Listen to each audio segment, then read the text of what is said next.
This week, we talk about the keto diet. Do obese people spread more COVID? Also, we'll take the mystery out of electrolytes, and we'll play a little game of Can You Guess My Official Body Fat Percentage? Let's get into it.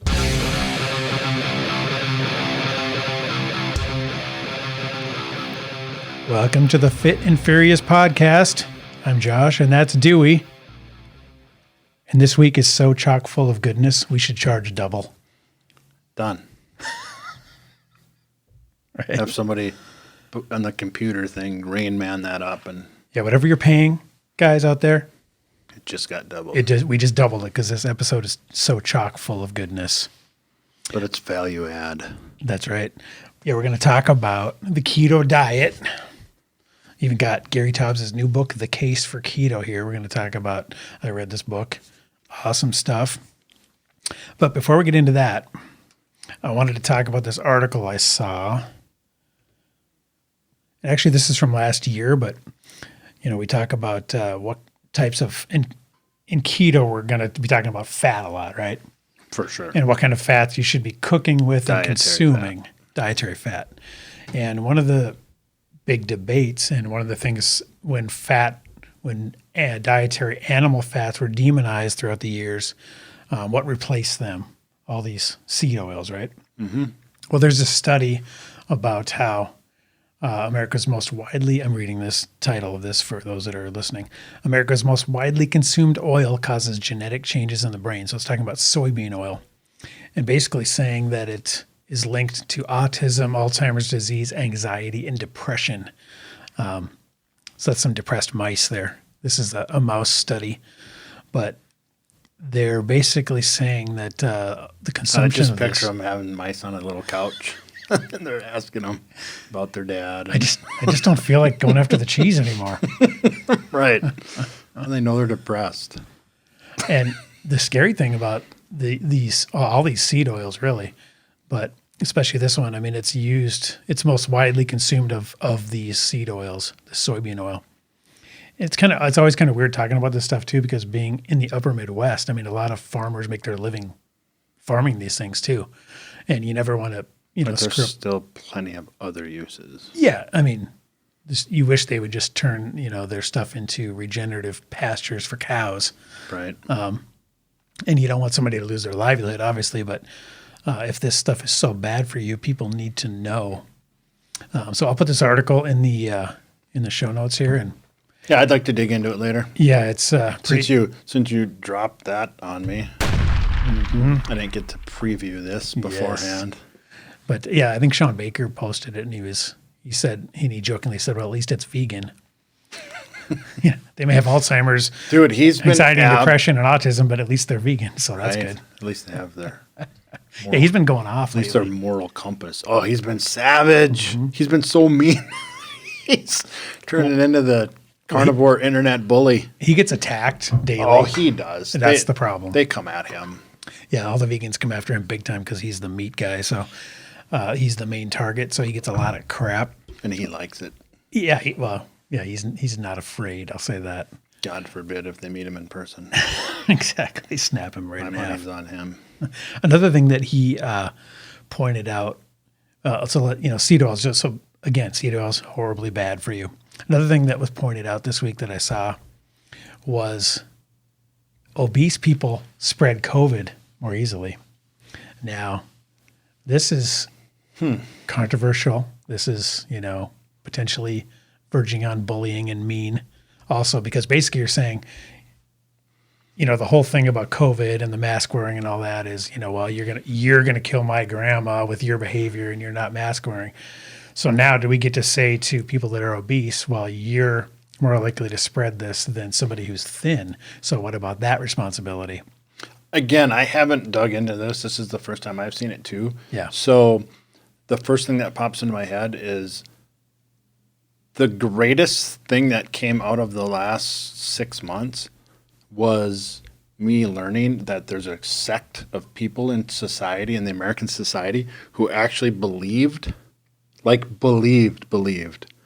that JFK Jr. was alive and he was going to come back and be Donald Trump's running mate. Right. People believe that. They do. Like grown-ups. Like grown-ups. Yep. That walk among us. So that one thing has taught me that even seeing a study like this, Yeah. I got to read some more. Yep. Exactly. And well, this is an actual study. Sure, but what kind of study? And people, I mean, it matters. it does. People, and just to summarize what it's saying here, people with higher BMI are more likely to spread COVID, says study. And this is on MSN too. So Because why? Because this they're isn't more some- likely to have it? Why are they more likely to do they sneeze further?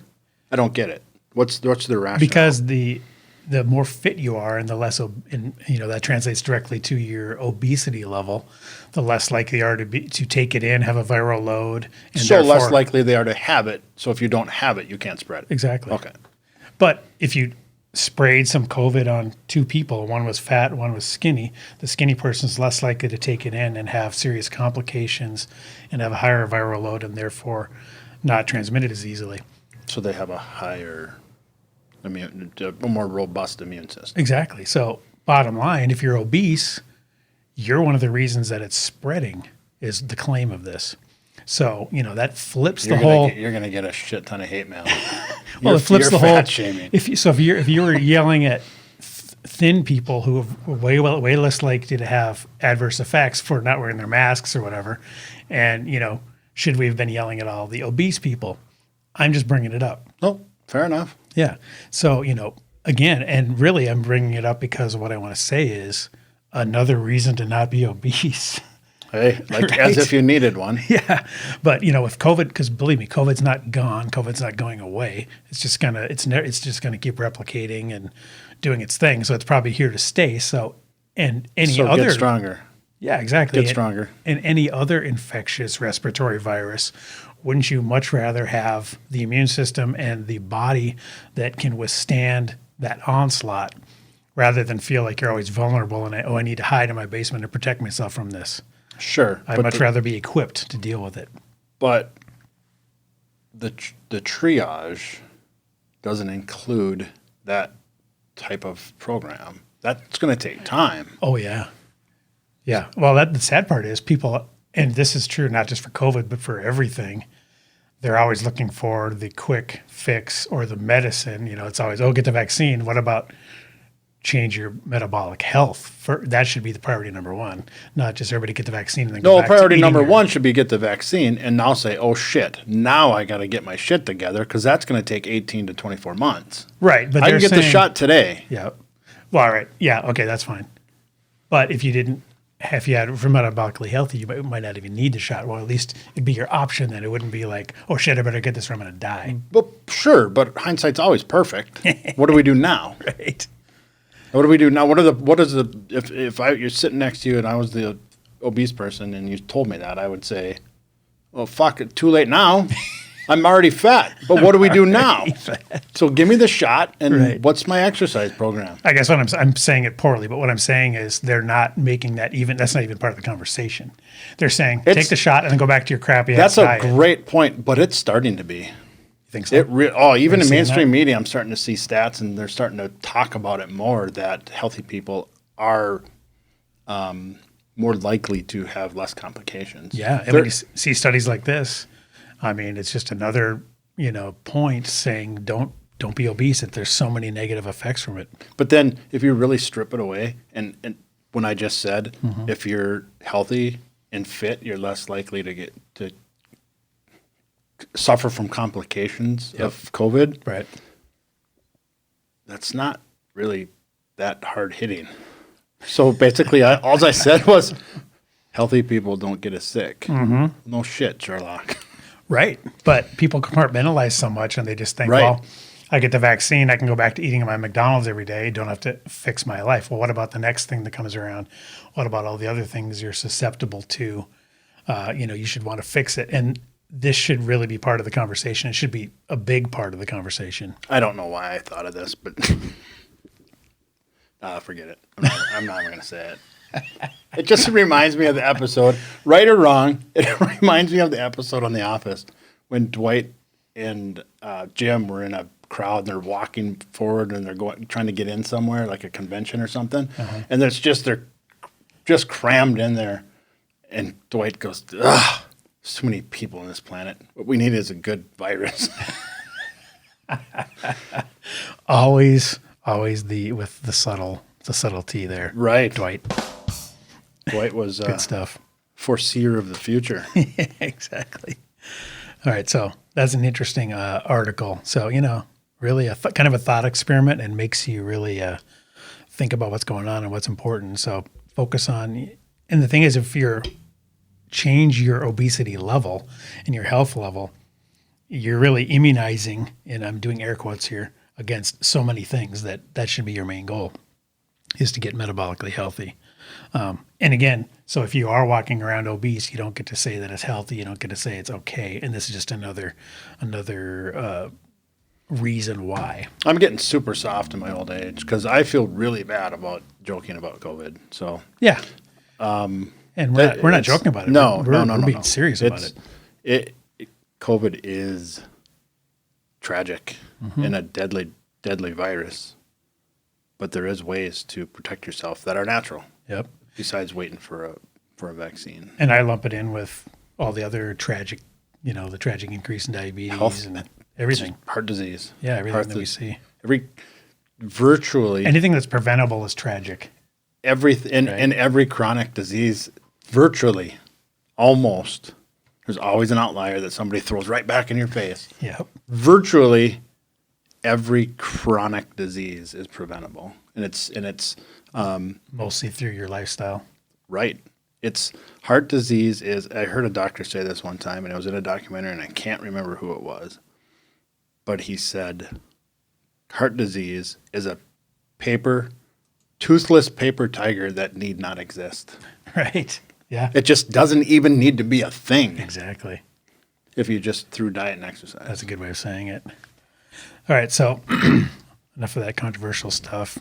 Let's get into our definition of the week. And I wanted to define the term electrolytes. Okay. Oh, sure. Now, this is one of those things where when I was getting into this whole nutrition thing, I would hear that and go, I don't know what that is. Don't know why I need that, but it sounds important. I drink Gatorade. It says it in the Gatorade commercial. Exactly. Replenish electrolytes. Right. And then dump it over your head. Yeah, so Andy Reid, gets a lot of electrolytes because he gets Gatorade coolers dumped on him constantly. Once. Well, that's true, I guess. Bill Belichick had more. Yeah. If electrolytes are good for your hair, he should have a lot better mop up there. Right. All right, so here's the definition of electrolytes. Okay, so I'm on, let's see, what are electrolytes? Electrolyte is the umbrella term for particles that carry a positive or negative electric charge. In nutrition, the term refers to essential minerals found in your blood, sweat, and urine. Okay, so I'll put that article in the show notes, and then we got the old Webster's definition here. Electrolytes are, you can go down that rabbit hole and really go into those other ones, but magnesium, potassium, and sodium. Okay. Those are the three you want to worry about. Yep, and it's funny that you brought that up because I have a picture here. Now, this is what do you call these? Picture? They have a like infographic, right? Oh, okay. I know you're trying to be all nerd. That's the special term for it. Jason Fung, who's a kind of a look at there. fasting guru. Sodium, magnesium. That was a good test of the Dewey there, of Right. Professor Dewey, and you're Right. kind of dressed like Professor Keto over here today. Nerdy today, yeah. So I thought this graphic really summed it up. Yeah, the electrolytes, sodium, magnesium, potassium. He has them listed here. And he gives the symptoms. If you're low in each of these, what can occur? And then the amounts required on a low carb, high fat keto diet. So, and he talks about why they're necessary and how much to get every day. So, I'll explain it in everyday Joe terms. yeah, you let me know what you think. So the reason, as it on the last website or slide or whatever you had, picture, it talked about what an electrolyte is, and it's dissolved in water. So anyways, long story short, when you deplete your body of glucose, glycogen stores, when your glycogen, I got fat tongue today, are completely depleted, you lose a lot of water. When people say, well, it's keto diet, I lost 8 pounds in 6 hours. Right. Well, it's all water weight. Yeah. It is, because a 1 gram of carbohydrate needs 4 to 5 grams of water to hold on to that carbohydrate. So when you flush your body of that, you're literally getting rid of water. And along with that water, you're getting rid of those some of these minerals go away as well. Absolutely. So you have to replace them. Right. And especially, and the reason he's mentioning this is because his focus is fasting. So he wrote the Obesity Code, which is a great book on fasting and all the benefits. So his whole thing is intermittent fasting or time-restricted feeding or even longer fasts. So that's when this stuff is really important, because if you're doing a fast, you might start to feel some of these side effects, which are, headache, fatigue, nausea, dizziness, brain fog, muscle cramps, all that kind of stuff. And if you're taking electrolytes, that's one of the ways to stave off some of these negative side effects. So that's kind of how electrolytes are used, and what the definition is. This is sidebar rabbit hole, but I'm going to bring it up because it just came to me. And my wife, Mel, is working on her certificate in nutritional psychology. Okay. So mental health side of everything we're talking about. And especially the premise that food is an addiction. So I need to book a session. Dude, there's a shit ton of people on the internet that actually make millions of dollars telling people how to eat who don't believe that food is an addiction. Wow. They're like, that's fake. It's false. It's a bad habit. It's self-control.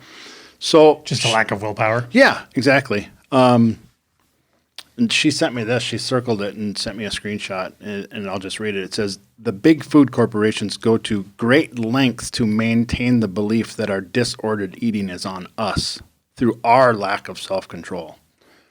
They're programming us to think that, well, you're the one that can't push away. Right. We're not spending billions of dollars researching and making hyperpalatable food in a laboratory, so you are addicted. That's not happening. Oh, no. You just don't have any self-control or willpower. Yeah, only reason these cigarettes aren't addictive. Right. It's just a leaf. What else is in there? Right. But the reason I brought that up is because Dr. Jason Fung is continuously tarred and feared. Oh yeah, unjustly. But because the whole fasting is dangerous. Fasting, keto, the low carb, putting type 2 diabetes in remission, which is all true. But he just gets tarred and feathered. He is so ridiculed, and he's a brilliant doctor. Yeah, and it's just these nutrition people who have, the one guy went on there and he constantly rips Jason Fung, Dr. Jason Fung, and he all of a sudden, like a month later, he comes out on his podcast or his YouTube channel and he's drinking Monster. And it comes to find out he's sponsored by them. Right. Wow. Whoa. Who's the sellout? Yeah, right. Like, how can who's the kook in that scenario? How can any nutritionist of any kind endorse any type of energy drink or anything like that? Brought to you. This is my nutrition podcast, brought to you by McDonald's. Right, exactly. I'm not in bed with anybody. So now we're going to talk about the Keto Diet. And I'm holding up this book, The Case for Keto, by Gary Taubbs, who was the first guy that I ever discovered in the nutrition space that really resonated with me. Whatever. He's just a journalist. This guy's smart, and he's in all the low carb documentaries. He's on all the podcasts. You know what? The greatest ever, just epitomizes everything that's sucky about the internet.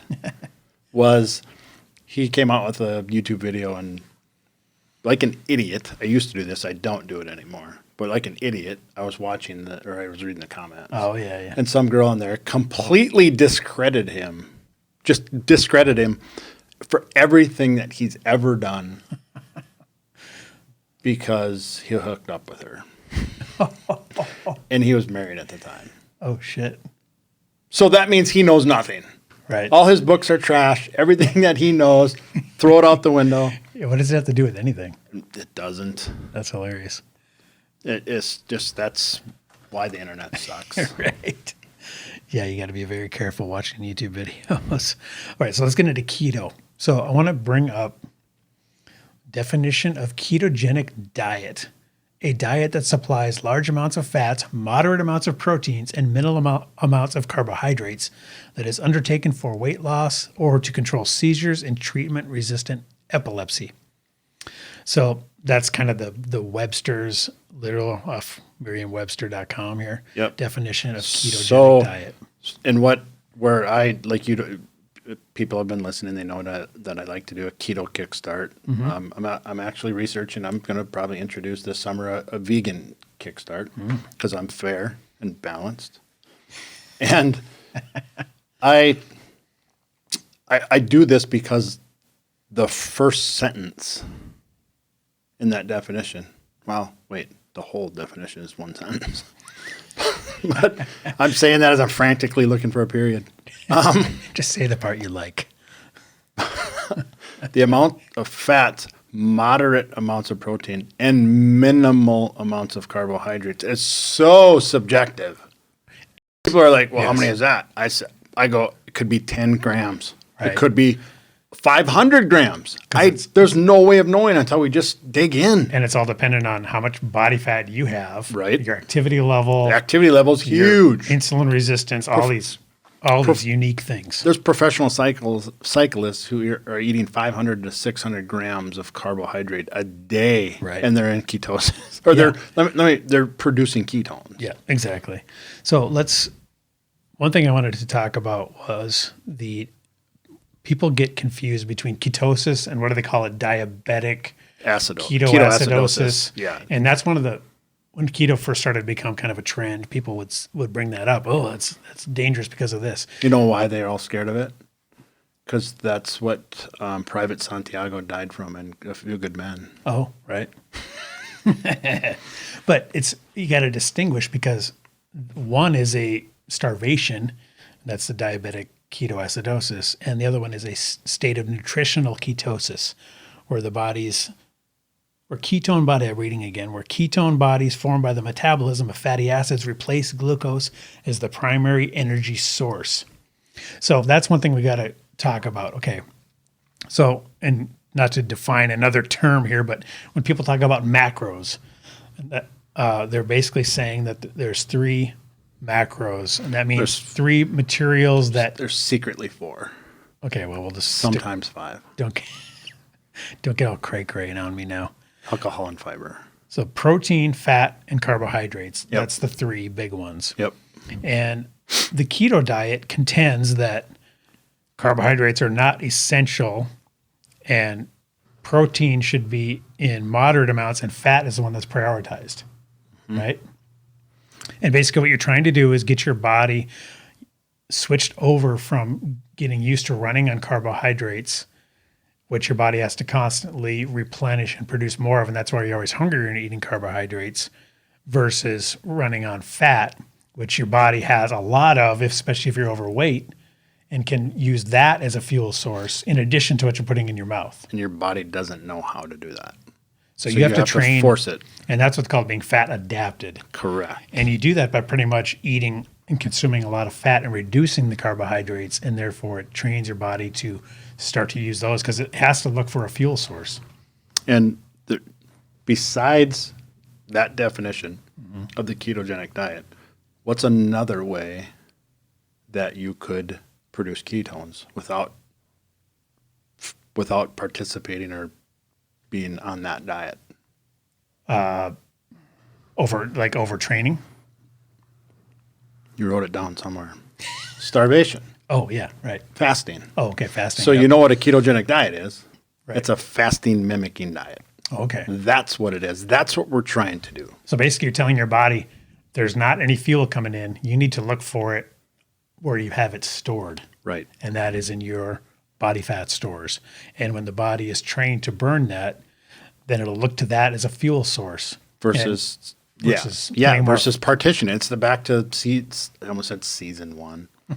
Back to episode 1 when we talked about oxidative priority. And your body is going to...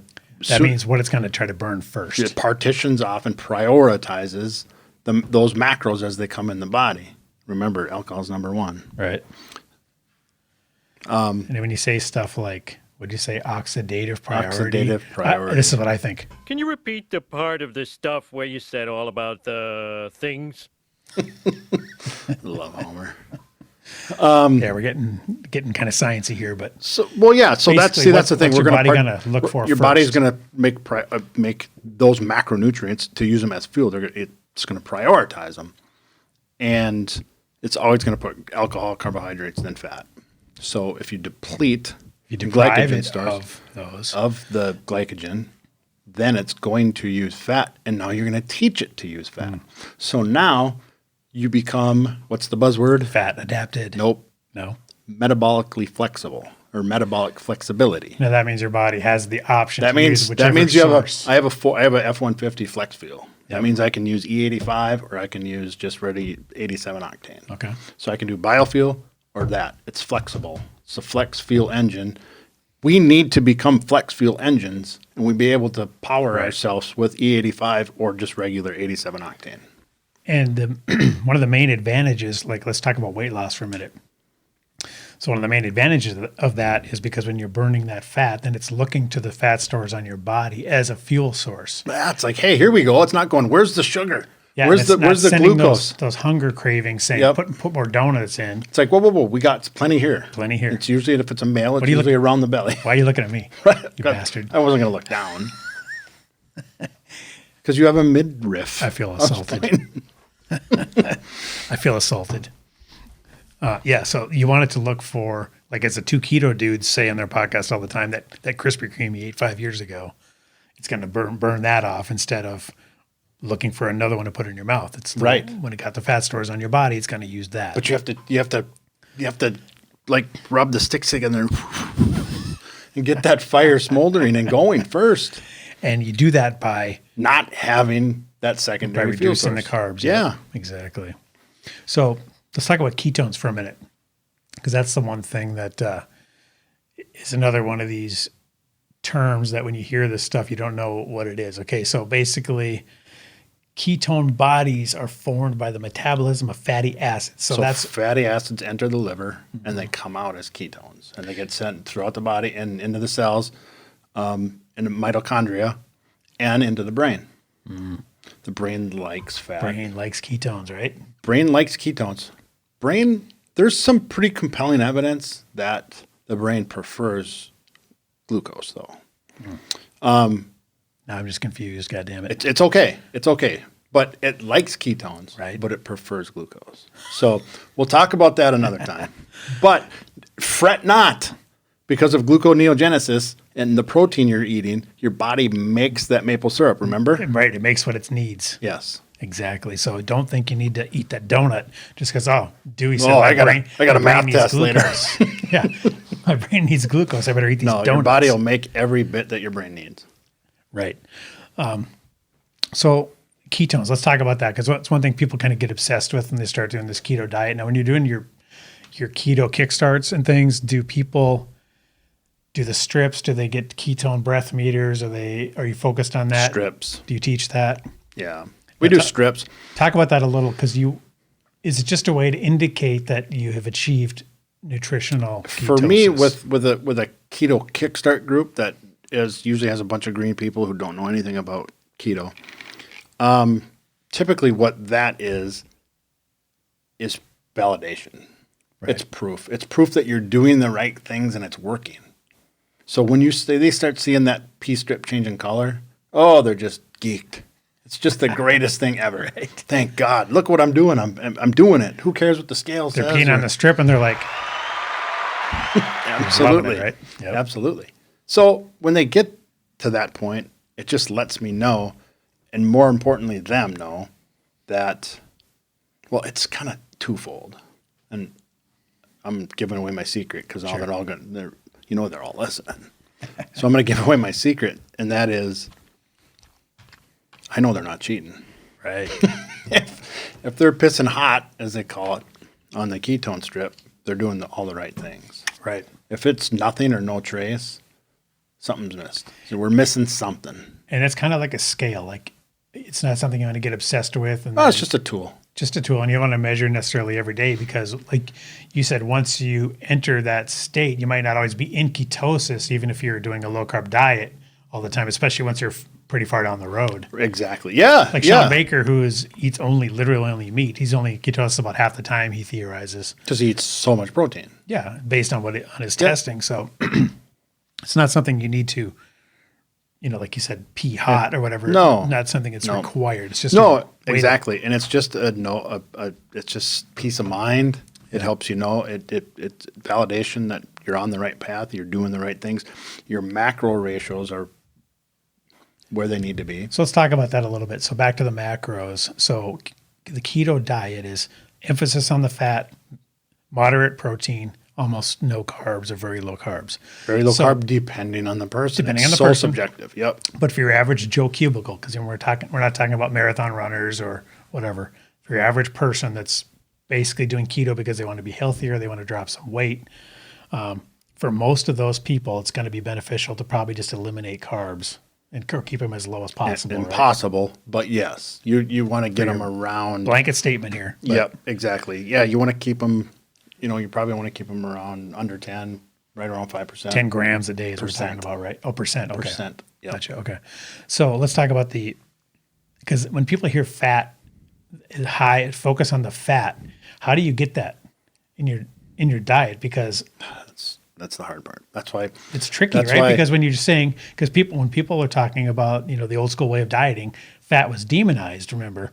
Fat makes you fat. So, the typical, if you're talking about a swimsuit model, I want to get in swimsuit model shape. What are they eating? Lean chicken breasts. Yeah. Snackwells. Yeah. Low fat chicken breasts, broccoli, and whatever, things like that. There was always emphasis on low fat. So if you're flipping that, you're pretty lean, but sorry, go on. Right. But if keto says prioritize the fat, what types of foods are you instructing people to eat where they can get that? Fatty. Is that not what you're looking for?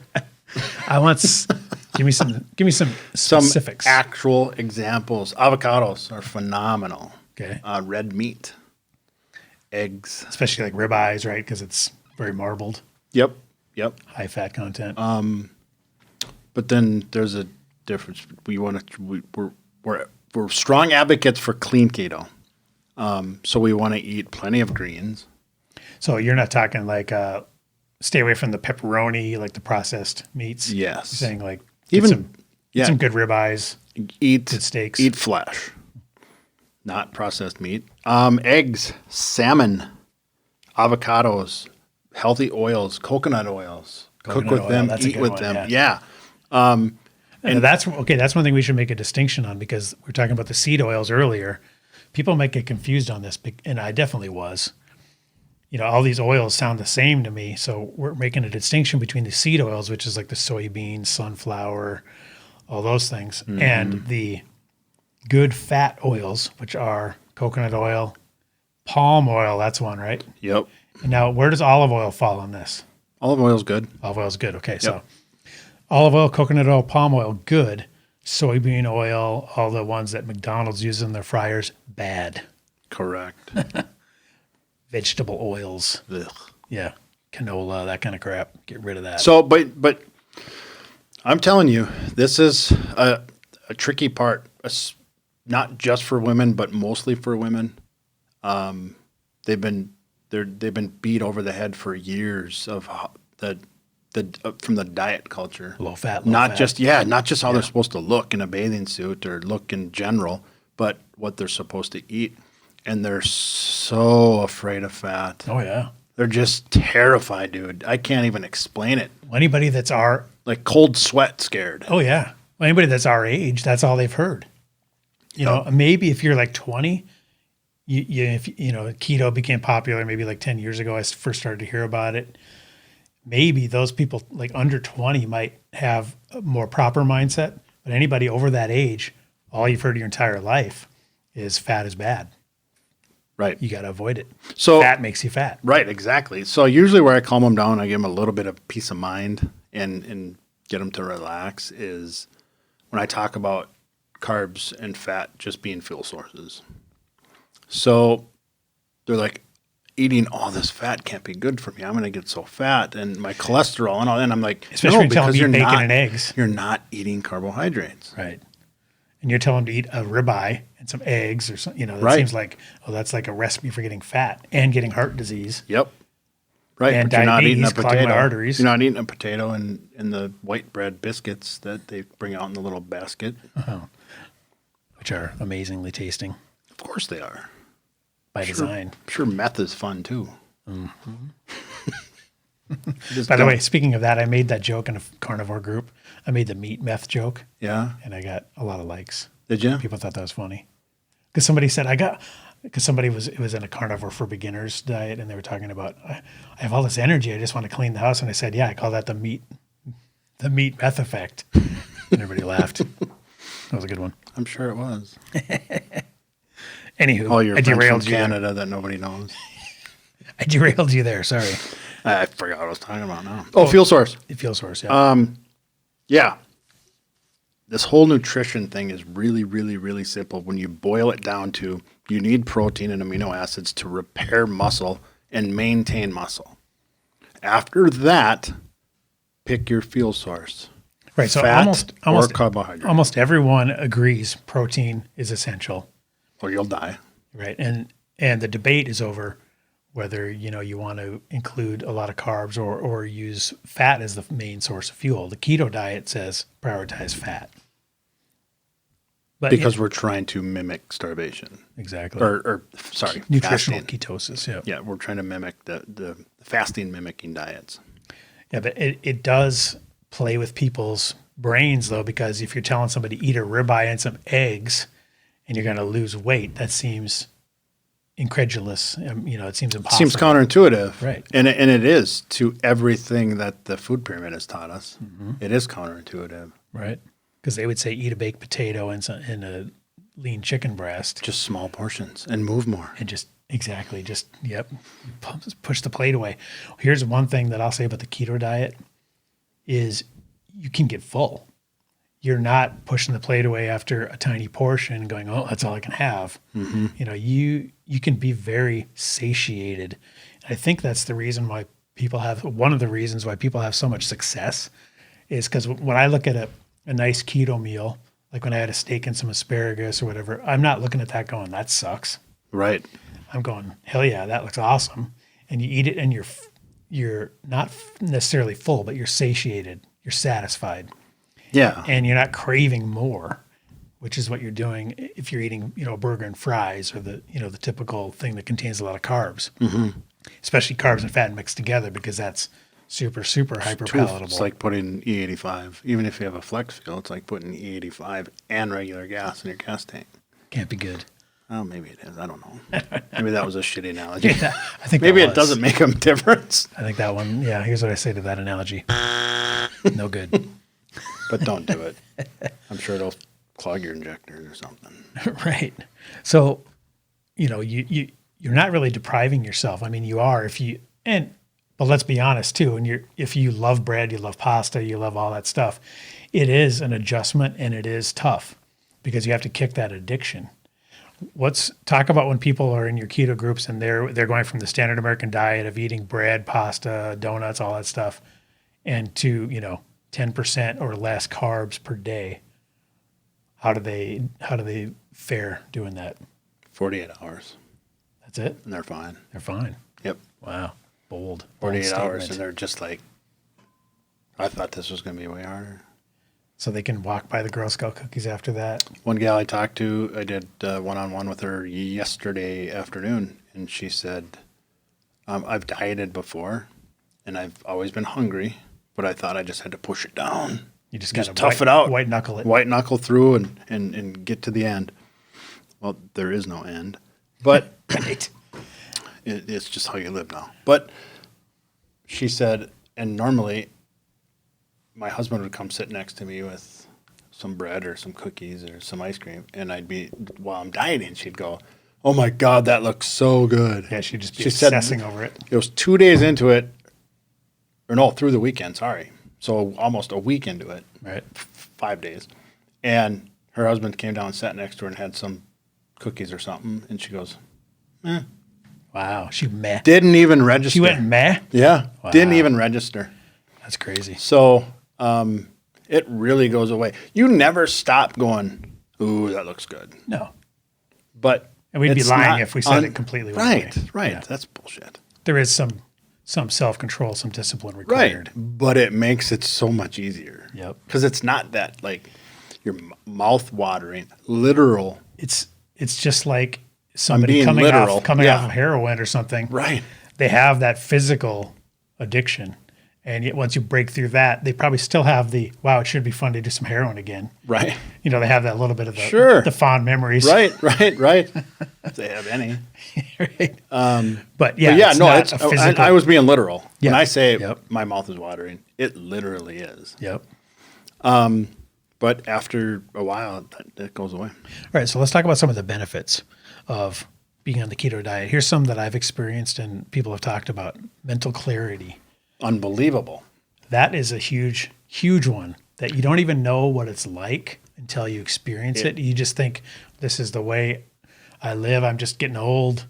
Yep. I'm not as sharp as I was until I- you experience some good mental clarity and a lifting of that fog. And I experience it when I do two things. When I become fat adapted, not just ketosis, Yep. completely fat adapted, and when I fast for 48 hours. Oh, yeah. Like that 46th hour, it's like I'm Goodwill Hunting writing shit on the mirror. And Yeah. It's You're almost levitating. it is. And everyone's like, "Oh, it's because you're starving to death and you're hallucinating." Shut up. You've No, never it- done anything like that. Do it it's- first and then you can have an opinion. It's almost like a runner's high or something. It know? is. It's an elevated mental state. And it's not delusional like you're drunk. No. You're sharp as a tack. You're firing on all cylinders. Absolutely. And That's a real benefit. when people haven't experienced it and they're like, "Well, explain it." The best way I can explain it is it's like Neo waking up in the Matrix. Right. Yes. I was never really alive before this. And it's like I have this shitty connection in the back of my head and Yep. things aren't as great as they look, but I'm alive and I'm awake and everything's clear. And then that's ketosis. Yep. And then when you become fully fat adapted, then you're like when Neil's fighting Mr. Anderson. see with the that dude, code and and he's it- like, yeah. and he's fighting him and he's just being bored and he's just with one hand Yep. and it's everything's super Time slow. slows down. The bullets. You can see the bullets coming. That's that 46th hour of fasting. Yes. All right. So that mental clarity, that's a huge one. Let's talk about insulin. The insulin roller coaster, right? You know, when Insulin is like a gun and it shoots sugar. If you don't have any sugar to its shoot, target is sugar. yeah, Right. It's So if targeting you- sugar. So, Yeah. so it because it needs to balance your blood sugar levels. So if it shoots, it's like an asteroid game. It's a reaction to what you're yeah, putting and in it's your body. getting rid of that and it's balancing. What if it doesn't have anything to shoot at? right. It's such goddamn common sense that people who argue it just pisses me off. Right. So it just instead It's of spiking and dropping all day on like a roller coaster, it's more of a steady It's like state. eating those sugary, hyperpalatable, processed carbs doesn't give you type 2 diabetes. Okay.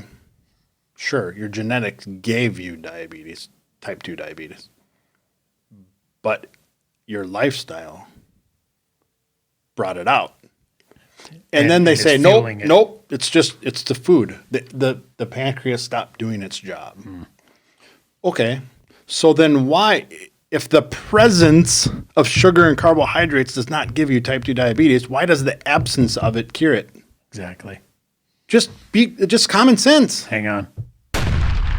Truth bomb, baby. Yeah. This is a shit I think about when I'm by myself.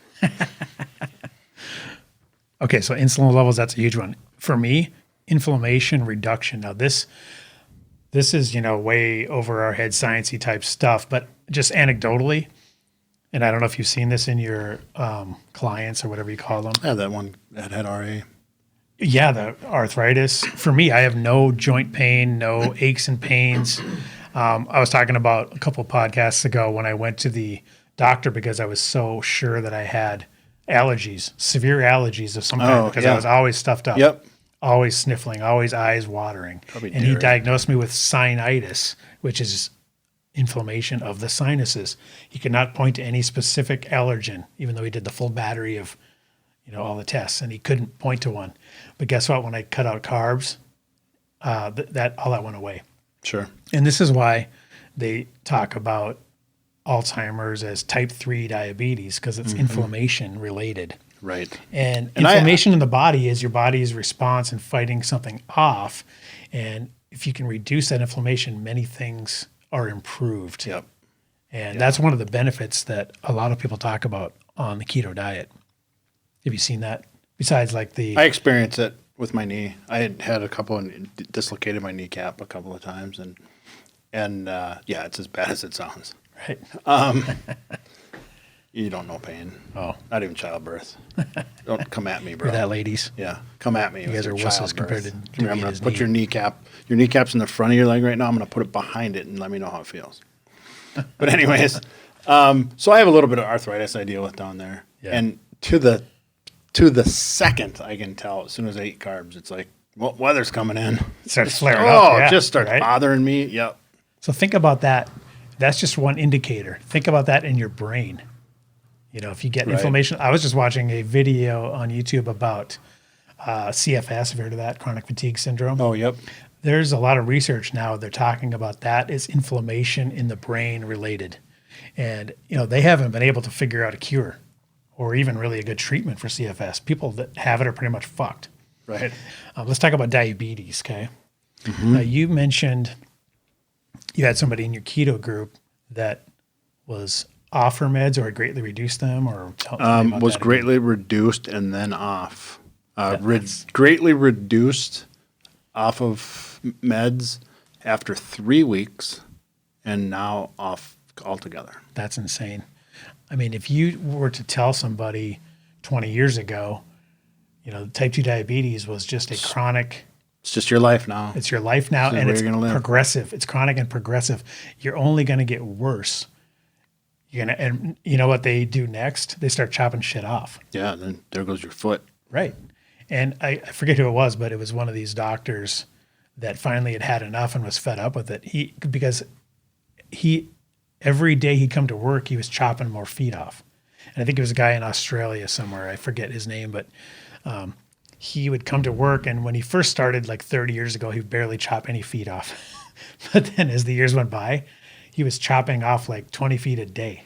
We just stopped moving more. We got to eat. We just stopped need to eating move less more. and moving Just more. push away from the table. Yeah. And finally he was like, what the Idiots. hell's going on here? I'm chopping feet off 20 feet a day. This is Right. freaking crazy. And he eventually led him to the low carb, lifestyle. And now, but he got in trouble. I'm probably butchering the story. but It's Timothy Noakes. yeah. Did he lose his Professor. license? Nope, right? they tried. They tried to Because take he it was away from him. prescribing low carb Yep. eating for people because he'd It's prefer that. South Africa. Okay. Yeah. Yep. Because he'd prefer They talk the prescribing same. that to chopping their foot off. Right. And they said, no, that's not what the textbook says. So now we're going to take your license. Yep. And he won. Right. But Barely. the fact that you have to fight that at all. Yeah. When you can't look at the results of what someone's doing with an open mind and saying, well, maybe we're wrong here because this guy was chopping 20 feet off a day. And now the people that he's prescribed this low carb diet to are reversing this allegedly chronic progressive disease. And they were now in remission or, not taking off their meds completely. Why would you not look at that as valuable information? Because they would have to admit that they had it wrong all along. They'd rather be right than actually save people's lives or their feet. For sure. So they'd rather say, no, they'd have to go, guys, hey, we had this wrong. We swung and missed. We got to own it. Right. We got to take our lumps. And they refuse. They just dig their toes in even more. And that is crazy. And I'll bring up this book here again, The Case for Keto. He goes, the whole first part of the book is all about how we got here to demonizing fat. And he talks about all the origins of, Ansel Keys and the Weston Price and all these Cornflakes. competing, yeah, exactly, and all these competing ideas, and basically the anti-fat people won. Oh, right. Absolutely. And how we got Yep. there, and how it got fully supported by the government, and that's been why we've been on this path for the last 40, 50 years, and all the markers of health have gotten worse. Yep. So, great book. Anyway, I totally interrupted you there. No. But to that point, because if you watch the Ansel Keys stuff and how he did a bunch of studies on fat, and it's fascinating to learn He about. basically cherry picked. He cherry picked, but what did I say? What do I always say? Pick your fuel. Right. They never removed the carbohydrates. Right. They never did. They increased fat. Right, but it wasn't at the expense It wasn't of carbohydrates. just fat. Right. So I don't know. I got a problem with all that stuff. Yep. But Case for Keto by Gary Taubbs, great explanation of all that, and he's super sciencey and incredibly smart. So check that out. Let's talk about And a philanderer. According to some random YouTuber. apparently he's a swarthy coxman. He's a player. Let's talk about energy, your energy levels. And this kind of goes along with the insulin, right? Rather than being a roller coaster, your energy level is more static, more stable throughout the day. It's People always stable. talk about, I wake up hungry, I eat breakfast, I'm hungry again, then I eat lunch, then I crash about 2:30. after my coffee wears off, then I'm hungry And I again. got Snickers in my drawer. And you're just constantly on this roller coaster of hunger full. Your And energy's shooting up and insulin. down. Yep. And that's all because of insulin spikes. Yep. And when you're in nutritional ketosis, That's fake, by the way, to the RDs, that insulin spikes. right? Exactly. That's what the pancreas is supposed to do. Right. It's just doing its job. Yeah. Yeah, on overtime. Well, let's look at how people feel in reality when they're in nutritional ketosis. Your energy level is pretty static, pretty stable throughout the day. And I would say an average higher too. Right. If you look at the waveform, I would say, if you average out the insulin spiking waveform of your traditional diet, that's going to be averaged out to a lower level than the static energy level I've experienced. Again, this is anecdotal, but a lot of people experience the same thing. A higher energy level and more static. Would you agree? Yeah. It's stable. It's a peaceful, calm, but awake. Right. And you don't want to feel the manicness of crazy high energy and then the depressive. I'm like that on my own. Right. I don't need help doing that. Right. Evident by all my swirling. Right. Yeah, and it's almost like, it's an anxiousness and anxiety when you're at that manic state too. When you get when the roller coaster of energy levels. Right. I'd much rather be at a calm, steady level with also higher though. So, you're getting that higher energy without the manicness attached to it, which is interesting. Agreed. Huge benefit. So let's talk about where you get your information, like who some of your favorite follows are, Twitter, podcasts, books. For me, for the nerdier side, it's Twitter. And on Twitter, it's Dr. Peter Attia, Peter Attia, yes. Dr. Rhonda Patrick. Oh, yeah. And She was on Rogan talking about vitamin D, speaking of the COVID stuff. vitamin the D and importance how of vitamin D. Vitamin D is a hormone. Yeah. Or it acts as a hormone. That's pretty interesting shit. Which for us up here in the upper Midwest, you start going, do I need to move? Because, they're talking Dude, about. vitamin D is so important. People give me shit all the time, but I take vitamin D in the morning and the evening, especially just in the morning in the summertime. Mm-hmm. But in the wintertime, I take it in the morning and the evening. And this is going to surprise some people, and they won't like it, but I don't care. But also in the wintertime, at least once a week, I go tanning. So You want to know why? do you get the same benefits? Ultraviolet rays are fake. They're not sunshine, and they're not the best for you, but the result is still vitamin D. Okay. So it's better 100%. than not getting it. Right. Absolutely. Okay. Plus, Yeah. when you're laying in there, you just pretend you're on the boat. And You feel good. It feels good, yeah. something mentally Yeah, there too. just brightens your day and Like Saladino talks of, that's one of the reasons he's in Austin, Texas, right? right. And he's basically, and I don't remember if it was him or someone else, but there was another super pro vitamin D advocate basically saying, if you're up in the upper portion of the country, you're kind of screwing yourself. He's advocating for you need to move down south where you get that natural sunlight and you need to be outside soaking it in. And it's so important for health. I don't disagree. Yeah, I know. But it's tough up here in freaking Minnesota, right? Until this weekend. Hey, People are buddy. going to be running around in their swimsuits, 63 degrees. Exactly. I will. Oh, hell yeah. All right, so I got a couple people I really like. Eric Westman, he's in in all the low-carb documentaries. The Diet Doctor podcast, that's a really good one. Diet Doctor's a Dudes. great podcast if you can get past his voice. Yeah, It's a little squeaky. his voice is almost annoying as mine, or even more. Oh, no, you got a smooth radio voice. My voice is annoying, but his is off the charts annoying. Yeah, he is a little pipsqueak voice, doesn't Ah, it's just he? Yeah. a But little squeaky voice gets to me. But super nice smart. guy, great guy. Super smart. But he has a voice and it's audible. So sorry. Yeah, so Gary Taubbs, he's got another book too. And while the first book ever by Gary Taubbs was Good Calories, Bad Calories, he's also got this one called The Case Against Sugar. That's the first one I remember. Yeah, I mean, he's done his research on this shit. Here's a couple of ones I have too about food. So Bacon and Butter, The Ultimate Ketogenic Diet Cookbook. I mean, I had my kids put little pieces of paper and all the things they thought looked good. Because I'm trying to get my kids on board with this stuff too, which is They're tough. going to spit it out. No, we've got them trained. Like last night, I made my son burger patties with cheese, and he was bitching about no bun. And I said, "That's what we're doing. We don't have any buns in the house." Right. And If you don't buy it, they can't eat it. exactly. How do I get my kids to fight obesity in my house? That's Right. the magic. That's the magic Here's bullet. Here's another one called The Complete Guide to the High Fat Diet, the Keto Diet. So lots of ideas in here in these books. I'll put links to those, Amazon links.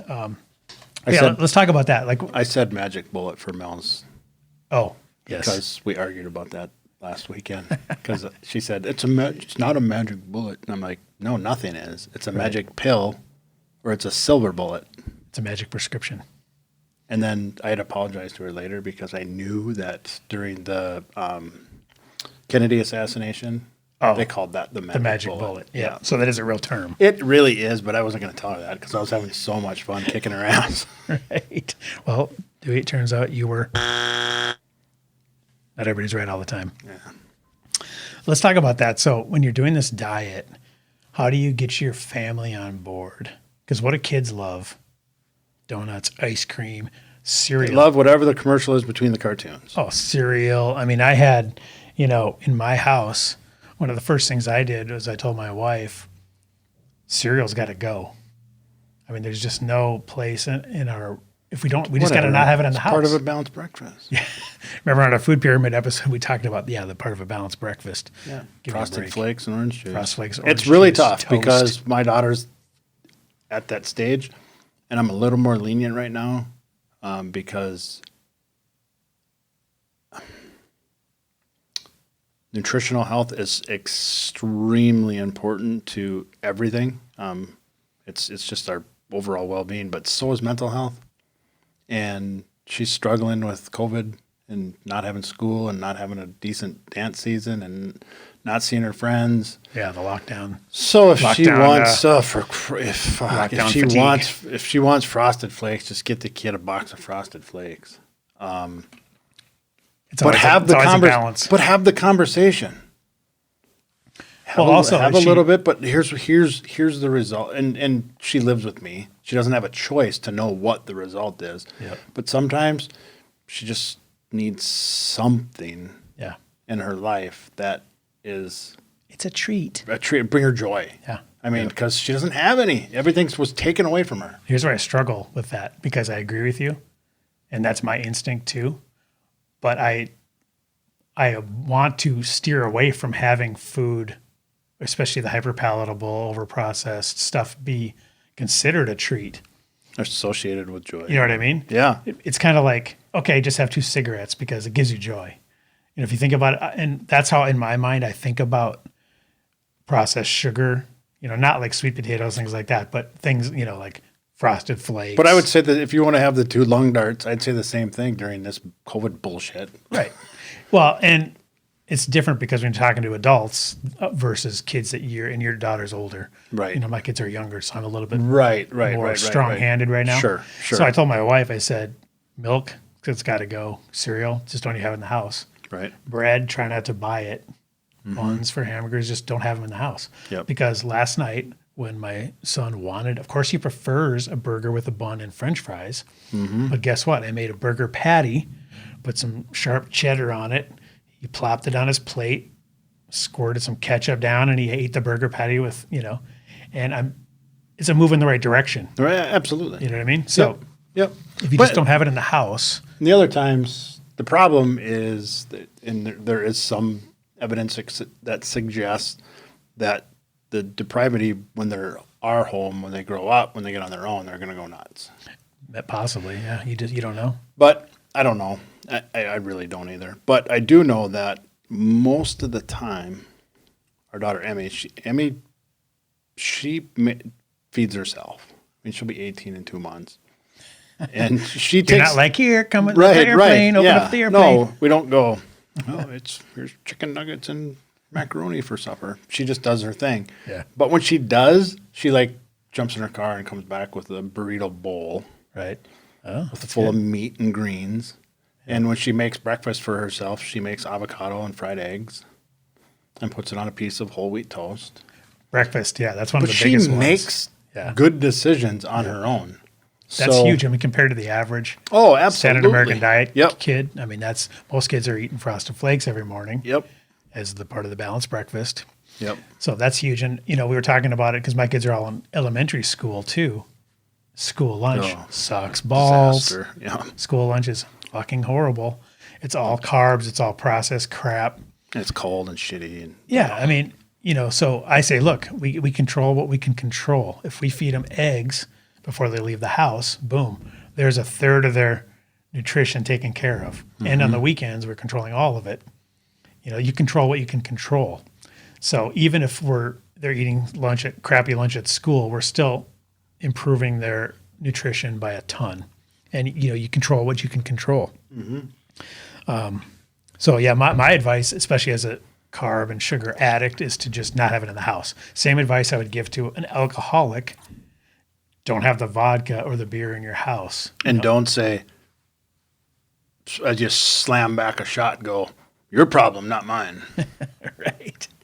Yeah, you got to work together, and that is tough. Right. I mean, as a married person with kids, you got to, what if you're like the weird keto guy and everybody else is eating standard American diet in your house? That is tough. It is. Because how do you eat together? How do you buy groceries together? What if you're an addict and that stuff's in the house all the time? How do you gently say, I'd prefer if it wasn't in the house because it's hard for me? You do, and then they say, I don't care. It's your path, not mine. I don't have to suffer because you can't control your diet. Yeah, that's tough. And then people probably fall off the rails and they fail. Exactly. They gain back the 20 pounds they lost. It's all about compromise. You got to figure out a way to work it out.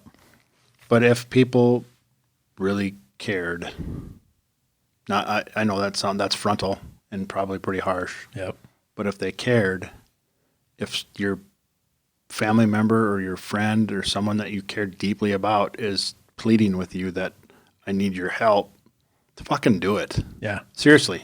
Yeah. Grow up. Why wouldn't you want to try to help them out? It gets tough though, because what if somebody's coming to you and be like, I really want to be vegan, or something that you might think is the wrong way to go? Then how do you? I don't think being strictly vegan is wrong. Well, it might be for their lifestyle, and I'll help them. But along the way, they'll go, But if they say, I don't want meat in the house? Then don't have meat in the house. Here's the divorce papers, bitch. And don't eat meat.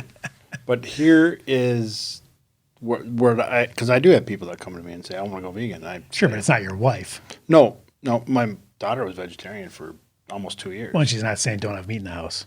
No, never. Whereas I was using the example, like if I'm trying to cut carbs, saying try not to have cereal bread in the house out of respect for me, and you're saying if you cared, you Oh, I thought. you know what I'm saying? Okay, So like, okay, how do you okay, work okay. that out with somebody in your own house if you're on opposite sides like that? I'm just saying. We're just Okay, talking. here's shit where I'm here. going to get super dogmatic. Name me one person that's addicted to meat. Right? Yeah. Doesn't exist. Doesn't happen yet. No, you can't. I forgot this. I was hoping for the bomb. Okay, you get the bomb. You're the bomb, baby. All right, so talk about some of the positive experiences that people like in, not just yourself, but people in your keto group have had.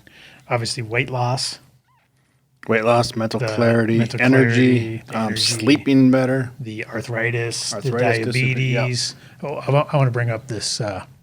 Speaking of a good follow, let's look at this. It's called Keto Transformations on Instagram. It's actually for the social media challenged. It's a hashtag. okay. So you'll follow that hashtag. Gotcha. Okay. So then anytime anybody ever uses that hashtag, it shows up on this page. And we're just scrolling through some of these, and some of these are pretty The freaking visuals, but- remarkable.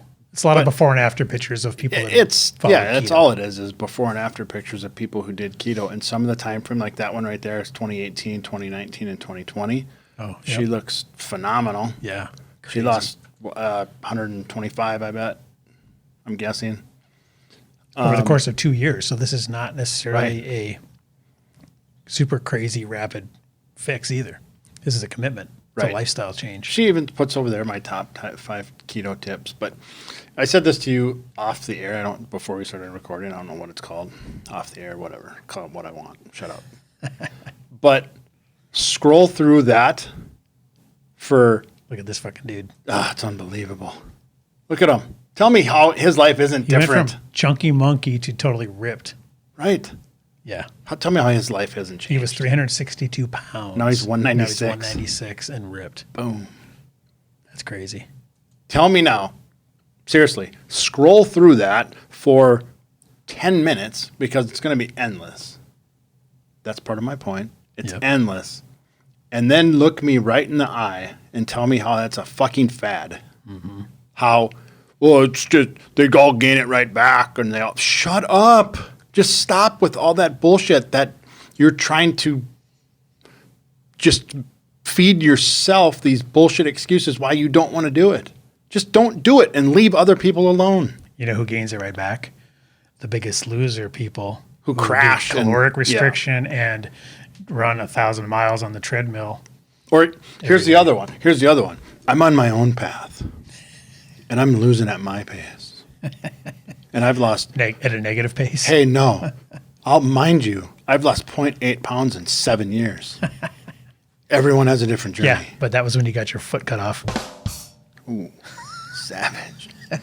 But no, seriously, you have to produce some results eventually. Right, and that's Or why stop saying what works for me because it's Exactly. not.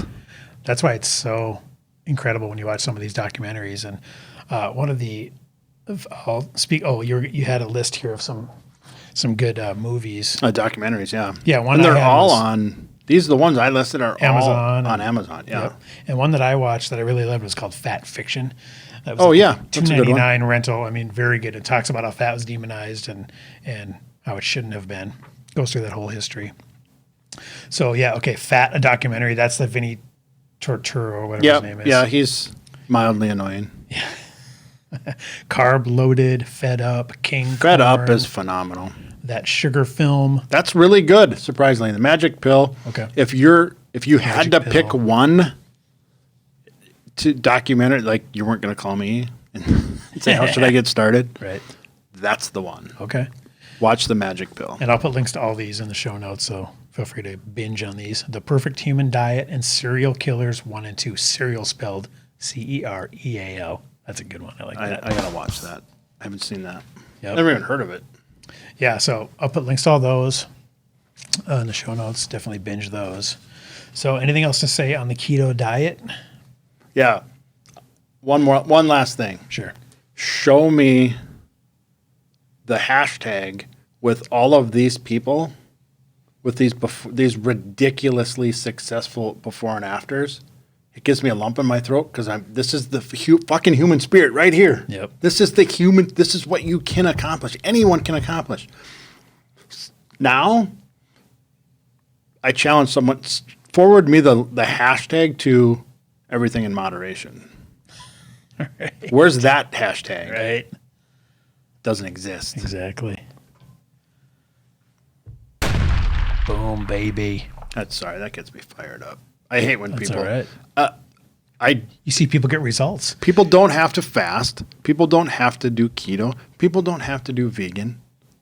You don't have to do anything if you don't want to. Mm-hmm. But leave people alone that do. That's right. Just shut up. Quit telling people that breakfast is the most important meal of the day if they don't want to eat breakfast. What's your phrase? Watch your own bobber. Yeah, watch your own bobber. Yeah. Take care People of can't yourself. do it though. Yep. They can't Hey, I do think it. you got a bite. Your bobber's a foot under the water.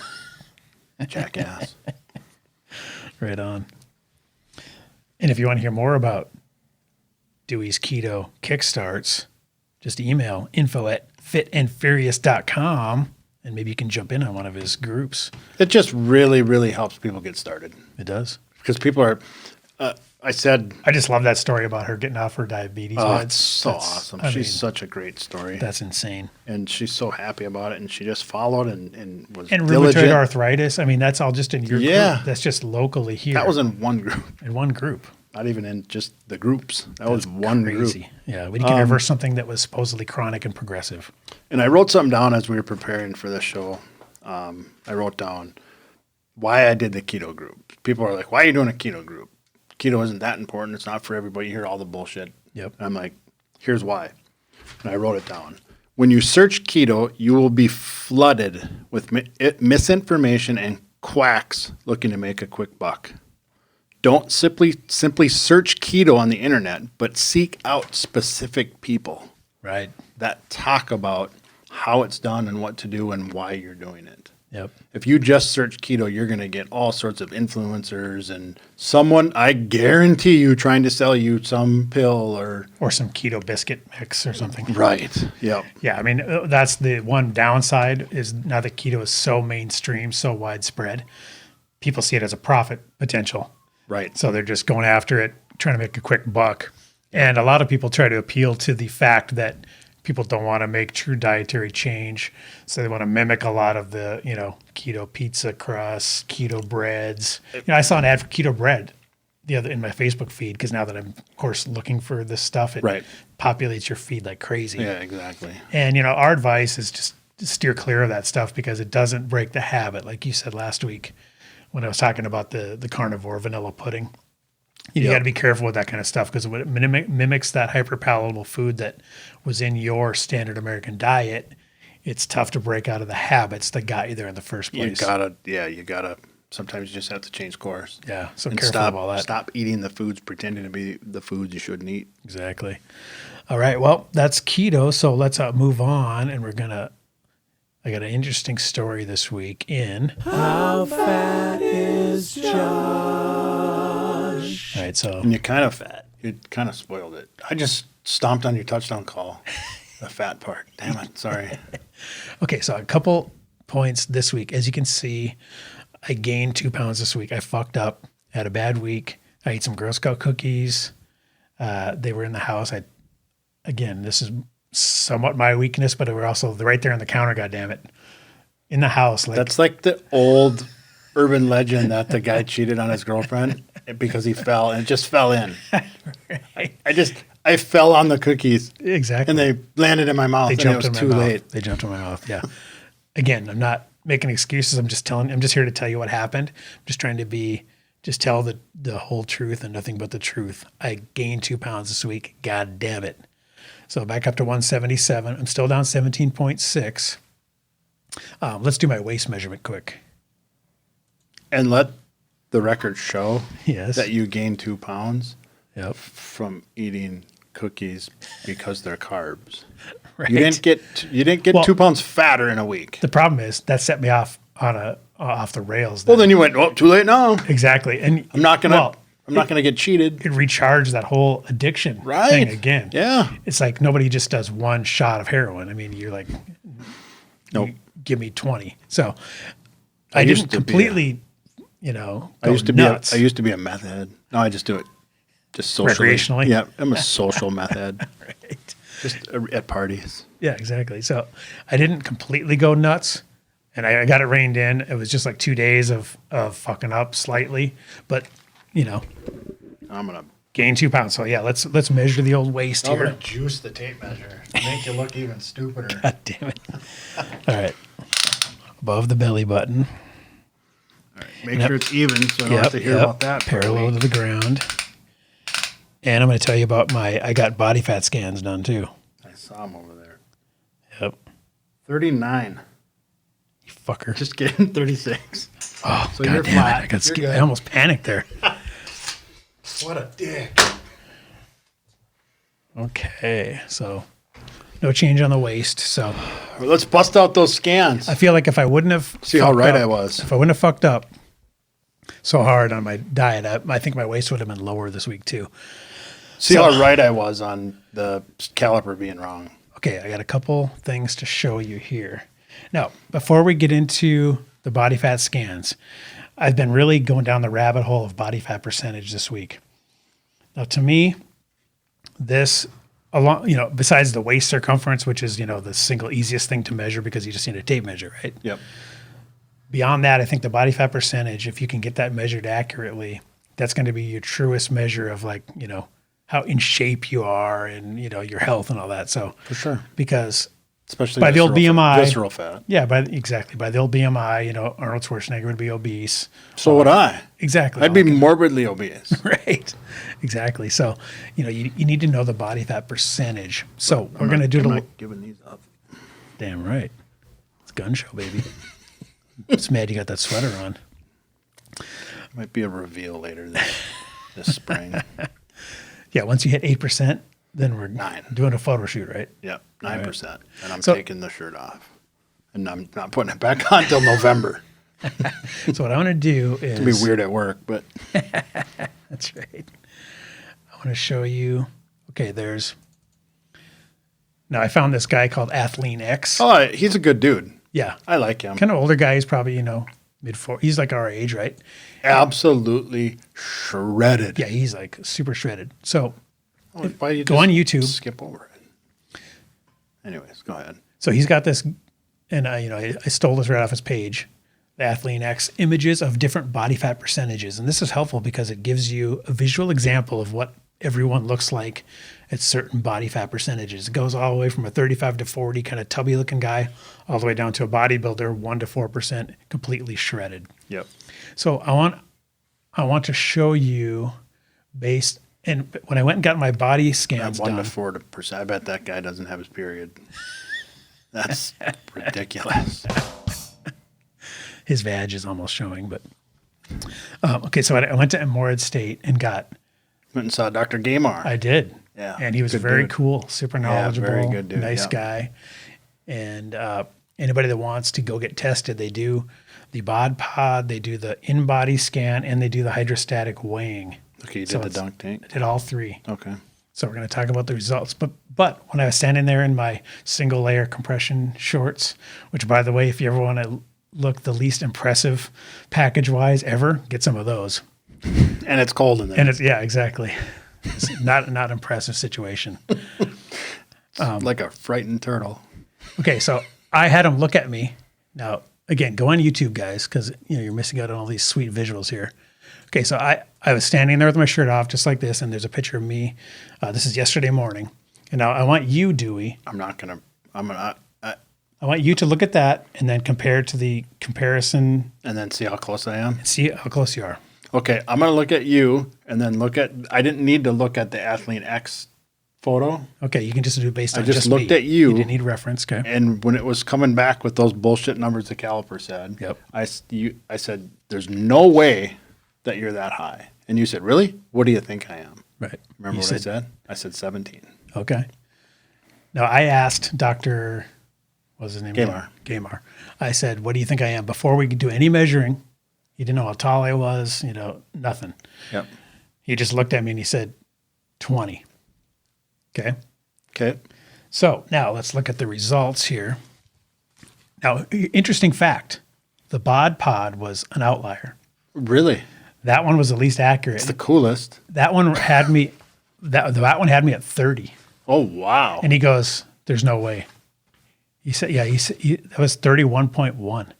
And he goes, no way. He said, some people, it just doesn't work. You're too short? No. No, because he's a little shrimp. He is. He's like 5 foot tall. But he threw that one out. He said, there's no way you're 30. Right. Because we did the in-body scan and the hydrostatic weighing. So the in-body scan had me at, let's see, 21. 21.3. Okay. And he thought, and that was his guess, was 20. Oh, I said 17. You so said 17. You're a little bit off. Yeah. And then when I did the Dunk tank? dunk tank, same thing, 21.4. So those two were almost identical. So basically 21 and a half is where I'm at. Now, if you look at this visual references here, I think I'm pretty close to, I think, I'm at the high end of that, which is right around 20. And then the 20 to 24 is a little tubbier than me. So I think, 20 is right in there. Sure. And obviously, one good thing though, he said, when he measured, he said I had above average amount of muscle in my frame for my height. And I said, fuck yeah, bro. Wow. And I said, can you say that again for the people in the back? Was he trying to get a date? Well, and there, no, but there was an assistant there, and I was like, make sure she heard that. So I did have above average muscle for my height, weight, age, whatever, compared to the average person that comes in there. So that was good. Yeah. So he's like, yeah, whatever you're doing. And I told him I was almost 20 pounds heavier like a month ago. And he's like, just keep doing it. He asked me what I was doing. And it's interesting. He goes, what kind of training are you doing? I said, dumbbells, push-ups. He's like, good. So not too much cardio. Yep. That was, it's strength. There, he's saying Muscle. resistance train, build muscle. Muscle is the fountain of youth. And I was asking. It's the secret to longevity. Yeah. And I was asking the attendant there, I said, what have you seen? And she was talking about a long distance runner had 2-point-something% body fat. And he just ran like a bazillion miles a week. But he was, He can outrun a bad diet. he can do it, but I don't think he's very healthy though. No. He had no muscle. He had no no. muscle. He just had no muscle or fat. He was just basically skeletal, skin and bones. And the minute that he stops running that much, he's going to just start gaining fat. Well, yeah, his basal metabolic rate is probably like 900 calories. So I'm going to, that's another, here, I want to have you look at my in-body because it talks about the, No, it's right here. the basal metabolic rate. 1748. Right. So explain what that is for the people while I enter my new official body fat percentage of 20.4. So the caliper wasn't terribly off. No. I it mean, was you a little, didn't lose 6% in a week. No. I think it was just, that's just primitive measuring. So first couple of things that jump out at me, like any male, all of your fat's in your trunk. Exactly. Oh yeah. It tells you where it's located. Yeah. And the vast majority was in my trunk. It's all midsection completely. So here's what's funny is you're at 20%, 21.3. Yep. The recommendation for you is what? To lose 13.2 No. pounds of It's the fat. gain. No, that says body fat. I'm sorry, I'm looking at lose different. 13 pounds of fat. Sorry, I'm looking at that. Yep, you're Yep. right. I Yep. read that backwards. Because he liked my lean body mass amount. He thought that was good. Okay. And he's basically saying if I lose another 13 pounds of fat but maintain the muscle I have, then I should be right in the recommended. Because interestingly, my 21.3 is right above normal. So it technically has me in the heavy category still. Right. And people on YouTube saw your picture. Right. Would they think that if you saw Right. that coming down the beach, would you go, that guy's fat or that guy's at risk? Right. I mean, you need to be pretty low in body fat percentage compared to where you probably think you're at, Exactly. to what's okay. That one on me, guess what it is? The lean body mass, Yeah. 200.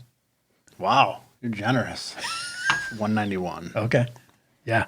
It tells you the amount of lean body mass and the amount of fat on you. It's pretty interesting printout here. It was only $20 to get all this done. All of it done. Yeah. Yeah. It's Everybody a no-brainer. should do this if you're And curious at all. that's where I used to go.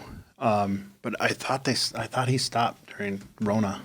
But No, they were doing it. yeah, you're the second person this week now that has told me they got it done. Oh, awesome. Yeah. So I'll put his contact information in. You can shoot him an email. When did you email him and when did you get in? Like a week ago. And then we made an appointment for yesterday. Okay. Was it pretty? It was pretty really easy. I open? don't think a lot of people are taking advantage of it. Was it pretty open as far as Yeah. when Yeah. he said make an appointment? Did you? Yeah. He said, here's the times I have available. When would you like? And I said, Oh, okay. I picked a time. But he was a week out. Or no, you must have made it after we. It was a left here, few days. Yeah. It was a couple because days you didn't. out. I didn't give you his email address Wednesday night. Yeah. It took me about like 3 or 4 days. Okay, that's fair. Not bad at all. But one thing that's interesting, we're talking about the, where was the calories, the basal metabolic. Okay, so again, so let's talk about what that is. The BMR, basal metabolic rate, 1,748 calories a day. So that's basically stating if I would just laid in bed in a coma, that's the amount of calories my Yep. body would burn. Yep. And then if I want to lose weight, now, depending on your activity level, your number is going to be higher than that, obviously. If you're fairly active, it might be like 2,500 or something, and you need to eat under that in a deficit in order, even in a ketogenic diet. And the reason we prefer keto is because it makes it less Makes it likely, more comfortable. less likely that you're going to overeat. Yep. Because you're going to be satiated. So you can stay under that limit and be in a caloric deficit and still Sorry. maintain your lean muscle mass. Because the thing is, you don't want to be too far under because then you're going to start losing muscle mass, right? Mm-hmm.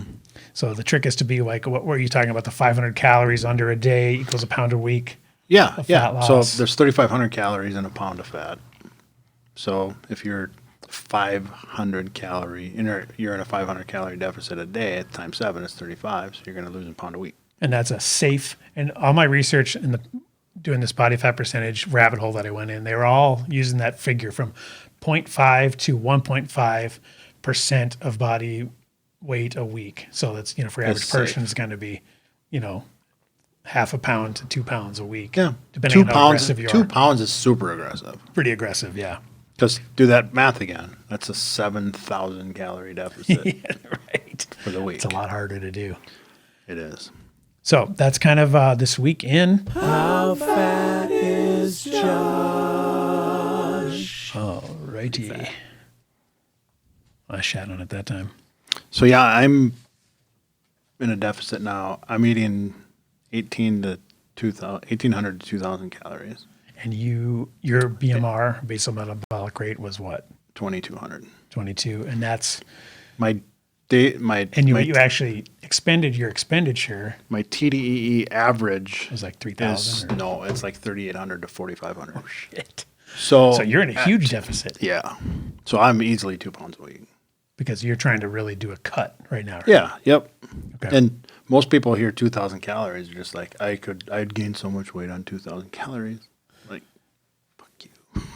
But so because grumpy. of your size And and, your muscle lean mass. muscle mass And running and lifting and and your workout activity level, yeah, my activity level on a daily basis accounts for almost 2,000 calories.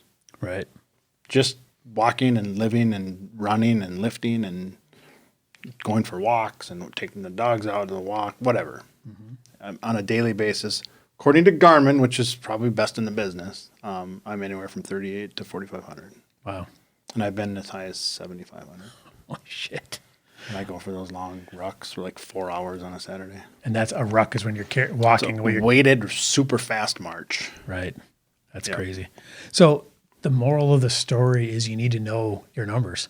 You can't. Because People if I call me didn't- all the time. They're like, "Where do I need to be?" And I'm like, "I don't know. I can throw darts all day long." Yeah. I talked to a guy yesterday. He said I was working with this one guy who said, "Well, here's your macros," and he goes, "Okay," and he ran along, and it didn't work. Right. I'm like, "Well, what were your macros?" He goes, "I don't know. I wrote them down somewhere, but she told me." I said, "What did she base them on?"